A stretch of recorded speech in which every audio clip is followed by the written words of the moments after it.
Rindu selalu bersamamu,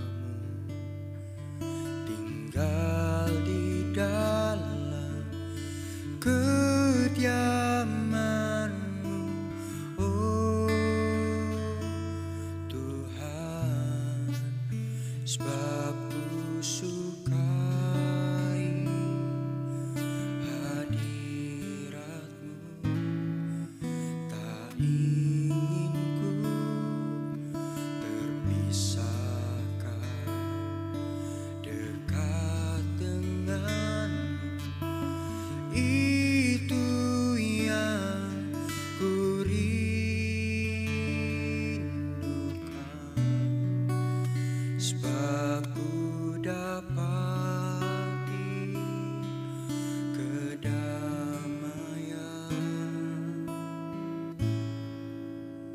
Ku nikmati keindahan dan keagungan-Mu, oh Tuhan. Ku nikmati kemuliaan-Mu, menyembah-Mu dengan segenap hatiku.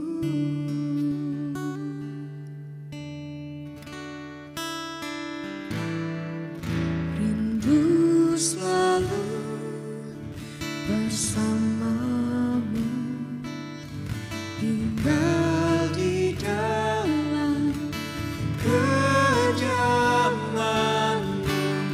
oh Tuhan, sebab ku sukai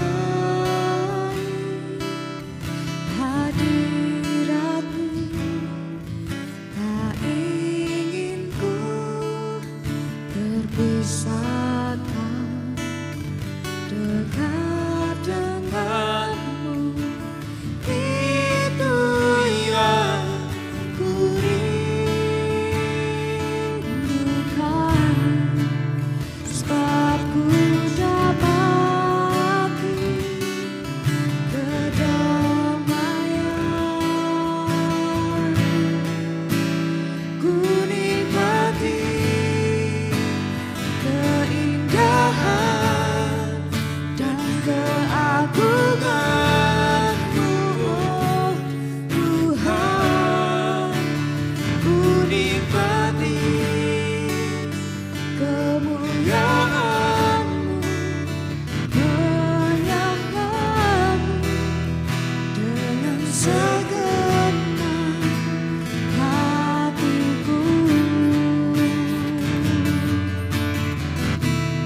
kemuliaan dan keagungan-Mu, oh Tuhan.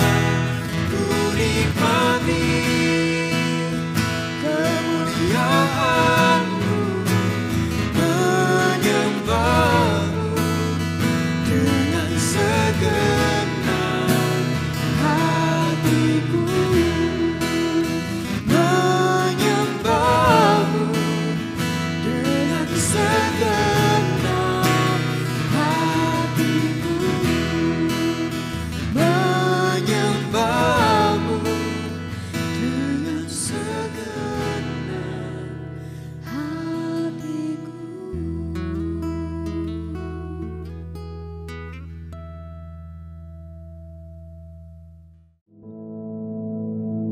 Our Father, which art in heaven, hallowed be thy name.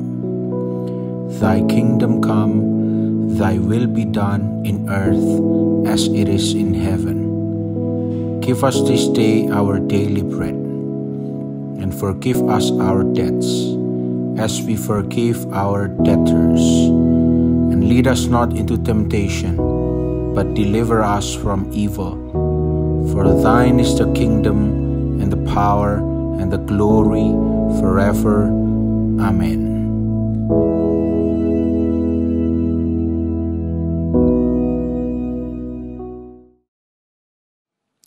Haleluya, puji nama Tuhan, saudara sekalian.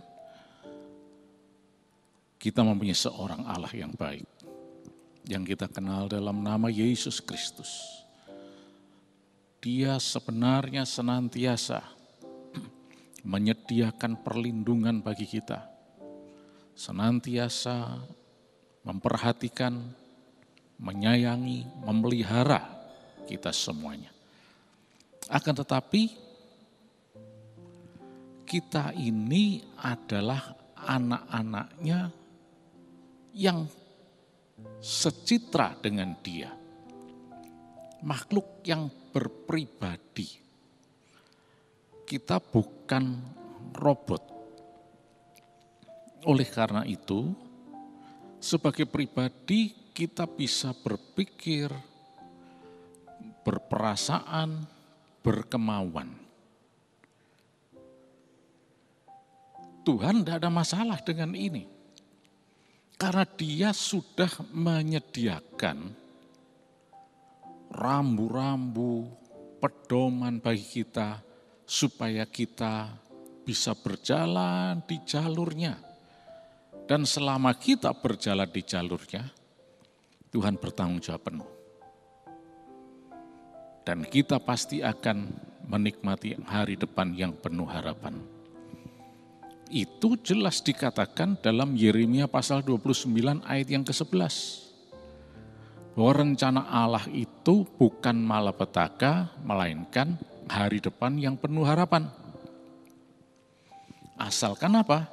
Asalkan kita senantiasa mau berjalan menurut rencana Allah. Dan rencana Allah itu sudah diungkapkan di dalam firman-Nya. Sehingga apa? Kita bisa memahami firman-Nya tersebut, dan kemudian kita mengikuti petunjuk yang diberikan oleh firman Allah.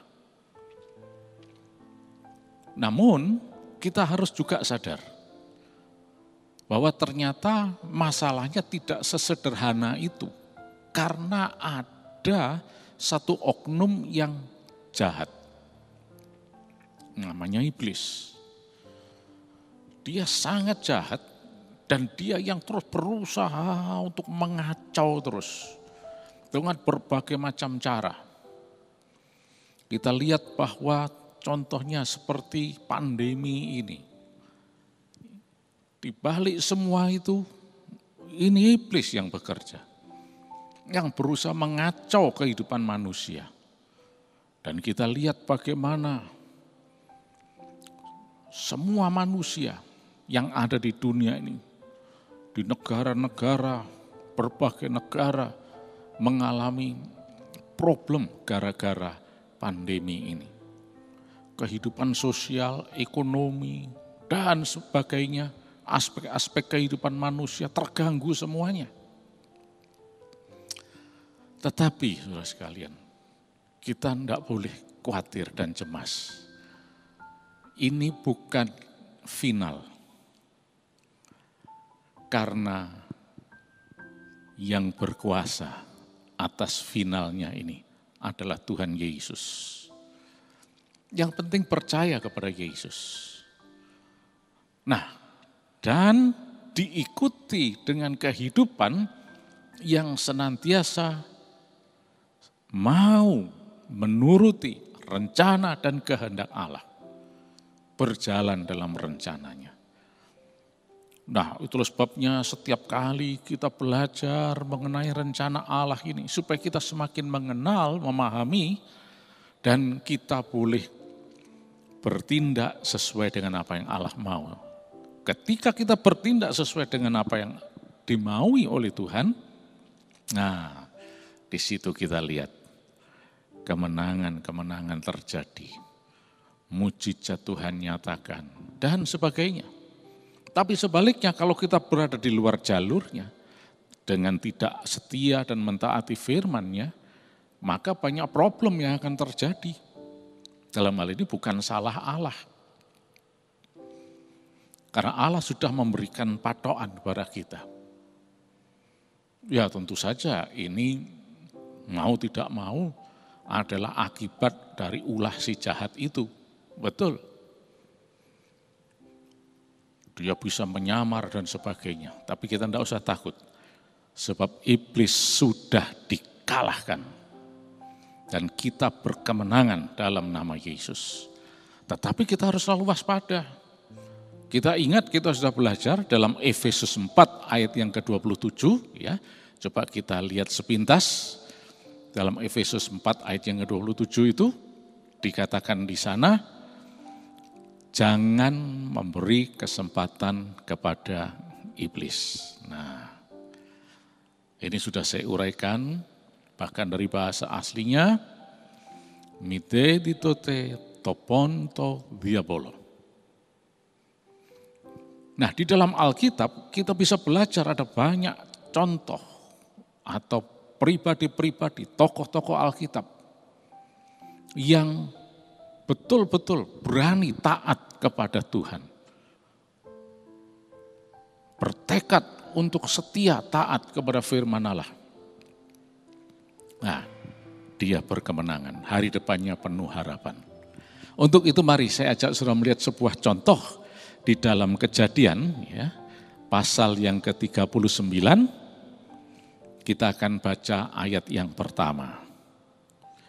Dikatakan demikian, adapun Yusuf telah dibawa ke Mesir dan Potifar seorang Mesir, pegawai istana Firaun, kepala pengawal raja membeli dia dari tangan orang Ismail yang telah membawa dia ke situ.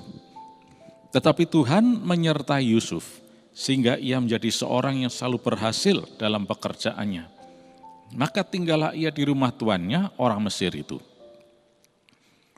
Setelah dilihat oleh tuannya bahwa Yusuf disertai Tuhan dan bahwa Tuhan membuat berhasil segala sesuatu yang dikerjakannya, maka Yusuf mendapat kasih tuannya dan ia boleh melayani dia. Kepada Yusuf diberikannya kuasa atas rumahnya, dan segala miliknya diserahkannya pada kekuasaan Yusuf. Sejak ia memberikan kuasa dalam rumah dan atas segala miliknya kepada Yusuf, Tuhan memberkati rumah orang Mesir itu karena Yusuf. Sehingga berkat Tuhan ada atas segala miliknya. Baik yang di rumah maupun yang di ladang. Segala miliknya diserahkannya kepada kekuasaan Yusuf. Dan dengan bantuan Yusuf, ia tidak usah lagi mengatur apa-apapun selain dari makanannya sendiri. Adapun Yusuf, itu manis sikapnya dan elok parasnya. Sampai di sini dulu pembacaan kita, ya. Puji nama Tuhan. Yusuf berada di Mesir. Saya tidak menceritakan latar belakangnya dan sebagainya. Kita langsung saja melihat bahwa Yusuf ini ternyata diberkati Tuhan, disertai Tuhan, dibuat berhasil di rumah keluarga Potifar. Dan bahkan Yusuf ini diberi otoritas penuh atas seluruh rumah tangga Potifar. Sehingga Potifar sudah tinggal, ya dikatakan tidak perlu ngatur apa-apa, tinggal menikmati saja. Baik menikmati makanan, hidangan, dan menikmati segala kerapian, segala keteraturan di rumah tangganya tersebut. Dan juga dikatakan Yusuf ini manis sikapnya dan elok parasnya. Tentu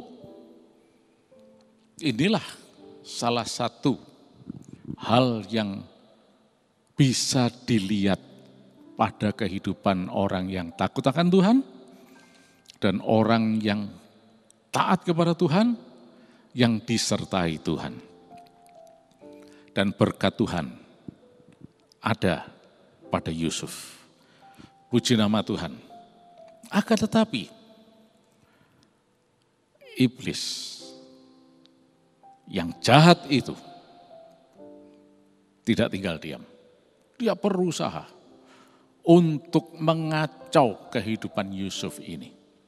Coba kita lihat kemudian dalam ayat 7. Dikatakan di sini, selang beberapa waktu istri tuannya memandang Yusuf dengan berai. Lalu katanya, marilah tidur dengan aku. Tetapi Yusuf menolak dan berkata pada istri tuannya itu, dengan bantuan tuanku itu tidak lagi mengatur apa yang ada di rumah ini. Dan ia telah menyerahkan segala miliknya pada kekuasaanku. Bahkan di rumah ini ia tidak lebih besar kuasa yang daripadaku. Dan tiada yang tidak diserahkannya kepadaku selain daripada engkau, sebab engkau istrinya. Bagaimana mungkin aku melakukan kejahatan yang besar ini dan berbuat dosa terhadap Allah? Nah, sampai di sini dulu pembacaan kita. Luar biasa. Inilah kehidupan orang yang betul-betul takut akan Tuhan. Taat kepada Tuhan. Dia secara manajemen, dia adalah seorang manajer yang baik. Dia menyadari betul, itu bisa kita lihat ungkapannya dari apa yang tadi disampaikan oleh Yusuf. Bagaimana dia sudah diberi otoritas untuk mengatur semuanya. Dan kemudian dia sebagai manajer yang baik, dia juga tahu batas-batasnya secara sosial, secara jasmani. Dia katakan, semua ini dalam kekuasaanku. Kecuali, nah dikatakan dalam ayat yang ke-9 bagian akhir tadi, kecuali engkau, sebab engkau adalah istrinya. Nah, Yusuf betul-betul seorang manajer yang betul-betul aware, seorang yang betul-betul sadar betul siapa dirinya, bisa menempatkan diri dengan baik. Walaupun dia seorang yang punya kuasa, wewenang, tapi dia bisa menempatkan diri dengan benar. Diceritakan bagaimana si istri Potifar itu ya naksir dia. Nah ini aneh ini. Wong istrinya bos kok ya naksir pegawainya. Ya ini sesuatu yang tidak normal ini. Tetapi di balik itu, apapun itu, mungkin ya karena Yusuf cakep sih. Betul, tadi dicatat di situ. Sikapnya baik, parasnya baik. Ya karena dia seorang yang takut akan Tuhan.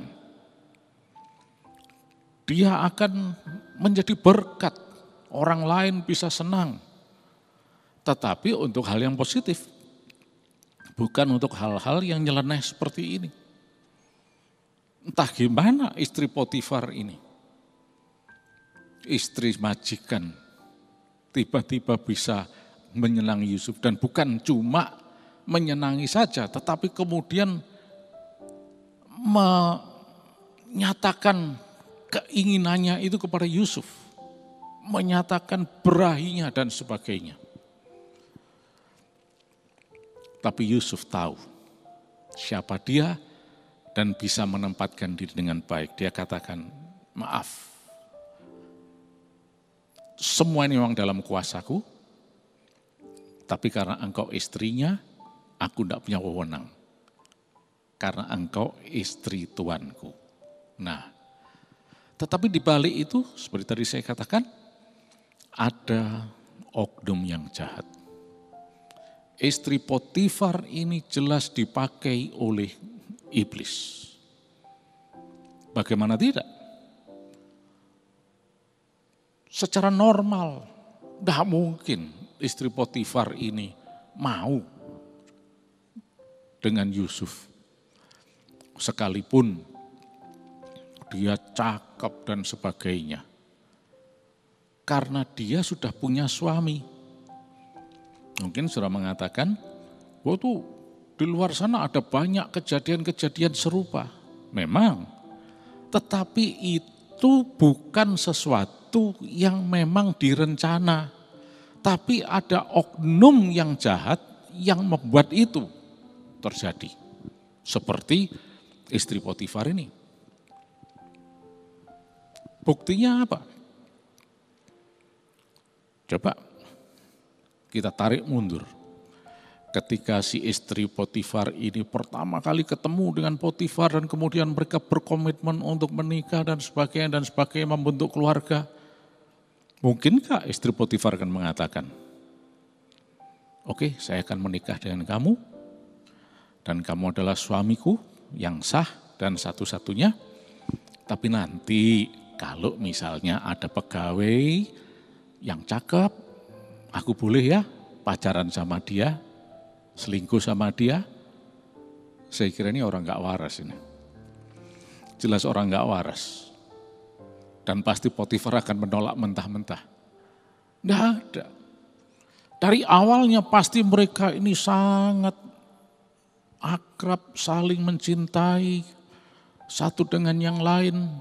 Dan membentuk rumah tangga, keluarga, dan dilahirkan anak-anak dan sebagainya. Tapi ada oknum yang jahat ini yang berusaha mengacau semuanya dengan berbagai macam cara. Nah, kali ini caranya melalui seorang Yusuf yang cakep. Tetapi puji Tuhan, Yusuf seorang yang bisa menempatkan diri, dan lebih dari itu, coba kita lihat dari bagian ayat 9 yang paling akhir, bagaimana mungkin aku melakukan kejahatan yang besar dan berbuat dosa terhadap Allah? Nah, ini seorang yang luar biasa. Yusuf dengan tegas mengatakan, aku punya Allah dan aku takut akan Tuhan. Tuhan sudah memberikan firman-Nya kepadaku, guideline untuk aku taati. Dan aku pasti akan taat dan aku tidak akan berani melanggar perintahnya. Dikatakan, aku tidak mungkin berani berbuat dosa kepada Tuhan. Dengan kata lain kita tahu bahwa Yusuf berusaha menutup semua celah yang ada. Supaya iblis tidak bisa masuk dalam kehidupannya. Yusuf tidak memberi kesempatan kepada iblis. Saudara sekalian mungkin sudah tanya, gimana? Misalnya contohnya, si Yusuf ini memberi kesempatan pada iblis. Ya bisa saja mungkin begini. Diam-diam dia mencuri pandang.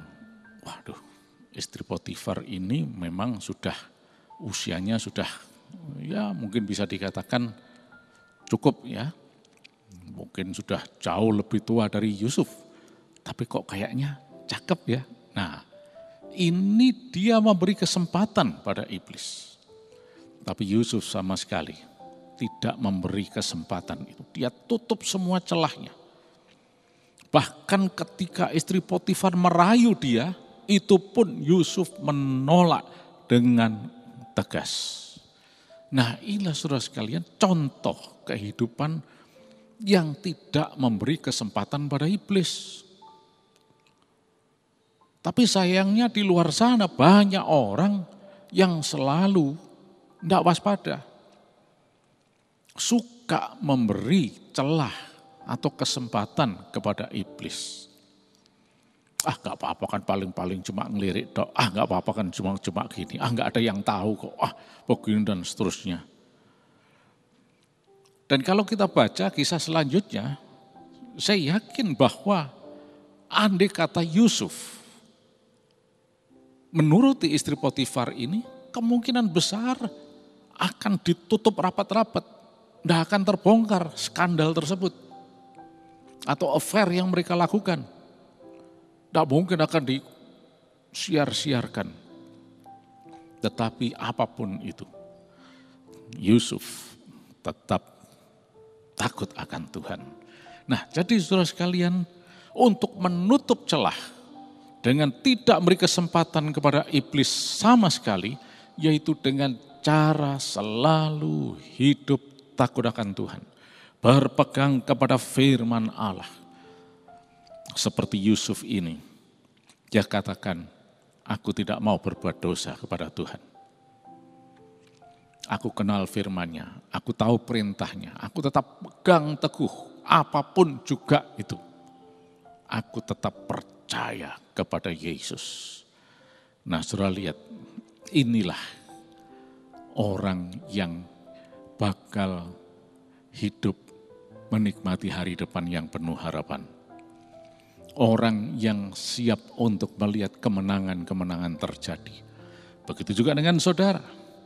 Ketika saudara dan saya hidup sungguh-sungguh takut akan Tuhan, maka dipastikan ada hari depan yang penuh harapan. Kemenangan besar sudah siap di depan kita. Mujizat Tuhan akan dinyatakan. Haleluya. Puji nama Tuhan. Terima kasih Tuhan Yesus. Silakan Roh Kudus memimpin kami, menguasai kami sepenuhnya. Supaya kami selalu hidup menyenangkan Engkau Tuhan. Dan selalu berjalan di jalur-Mu Tuhan. Dan mengikuti semua rencana-Mu. Dan kami tahu hanya Engkau yang sanggup membuat berhasil Tuhan. Dan semua kuasa-kuasa kegelapan di dalam nama Yesus kami singkirkan semuanya Tuhan. Dan kami tetap hidup dalam kebenaran Allah. Terima kasih Tuhan sepanjang hari ini setiap orang yang mengikuti live streaming ini diberkati berkelimpahan. Tuhan buat berhasil dan kuasa darah Yesus akan melindungi. Menjauhkan dari segala gangguan penyakit apapun termasuk gangguan virus corona dan sebagainya. Tidak bisa menyentuh karena dilindungi kuasa darah Yesus. Kami sehat. Terima kasih Tuhan. Dalam nama Yesus Kristus. Amin.